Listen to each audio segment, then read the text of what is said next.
Hi అండి, బాగున్నారా? మరందరూ కూడా హ్యాపీ శుభాకాంక్షలు చెప్తున్నాను. దసరా పండగ మనము గొప్పగా జరుపుకొనబోయేది రేపే కాబట్టి హ్యాపీ దసరా శుభాకాంక్షలు.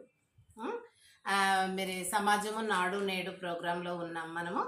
దీంట్లో ఒక చిన్నది, ఇప్పుడు పిల్లలందరూ చక్కగా బడి అయిపోయింది, అది పాఠశాలకు సెలవులు అయిపోయినాయి. మరి వాళ్ళకు మళ్ళీ పాఠశాలకు వెళ్ళే సమయం ఆసన్నం అయింది కాబట్టి ఒకసారి వాళ్ళని కదిలిద్దాం. ఏమని చదువు తల్లి ఎలా అంటుందో చూద్దాం.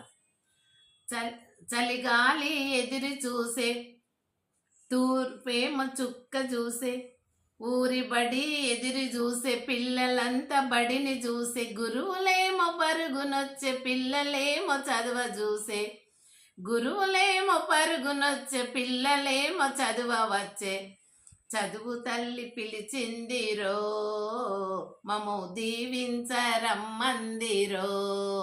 చదువు తల్లి పిలిచిందిరో, మము దీవించరమ్మందిరో. ఈ రకంగా చదువు తల్లి మరి పిల్లలను ఆహ్వానించే సమయం ఆసన్నమైంది. మరి మహాలయ అమావాస్య నుండి మరి పండగ వరకు మనకు సెలవులు ఇస్తారు. పిల్లల ఆటపాటలతో పండగ మరి శుభ సందర్భంలో అందరూ కూడా తల్లిదండ్రులతో కుటుంబాలు, చాలా మంది పిల్లలు హాస్టళ్లలో కూడా ఉంటారండి. గురుకులాలు కావచ్చు, మామూలు స్కూల్స్ కావచ్చు, ప్రైవేట్ స్కూల్స్ కావచ్చు, చాలా మంది పిల్లలు తల్లిదండ్రులకు దూరంగా మరి వేరే వేరే విలేజెస్ లోపల మరి 20-30 కిలోమీటర్ల దూరంలో ఉన్నటువంటి ప్రాంతాల లోపల వాళ్ళు హాస్టల్స్లో ఉండడం వల్ల పిల్లలకు ఎప్పుడెప్పుడు వెళ్ళాలి దసరా పండగకి. ఇది పెద్ద పండగ మరి దేంట్లో, మన తెలంగాణలో.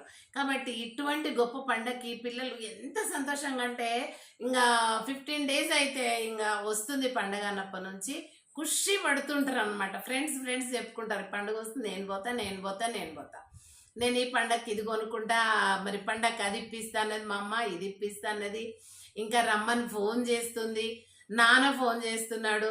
ఇలా పిల్లలకు ఒకవేళ అక్కడ హాస్టల్లో లేట్ అయినా ఏదైనా వాళ్ళు కంట్లో ఒత్తులేసుకొని బిడ్డ ఎప్పుడు వస్తుందా, కొడుకు ఎప్పుడు వస్తుందా అని తల్లిదండ్రులు ఎదురు చూస్తూ ఉంటారు. పాపం వాళ్ళు విలేజెస్ లోపల ఉండి వాళ్ళు కాయ కష్టం పొలాల పనులు చేసుకొని పైసా కూడబెట్టుకొని పిల్లలు వస్తారు పండక్కి, వాళ్ళు బట్టలు కొనాలా, మరి వాళ్ళకు హాస్టల్కు వెళ్ళేటప్పుడు కావాల్సిన సౌకర్యాలు కూడా అందించాలా, మరి వాళ్ళకు పాకెట్ మనీ ఇవ్వాలి, లేకుంటే ఫీజులు కట్టే స్కూల్స్ ఉంటే ఫీ పే చేయాలి. ఇవన్నీ వాళ్ళు నెల 15 రోజుల నుంచే వాళ్ళు ప్రిపేర్ అవుతూ ఉంటారండి. కాబట్టి ఈ గొప్ప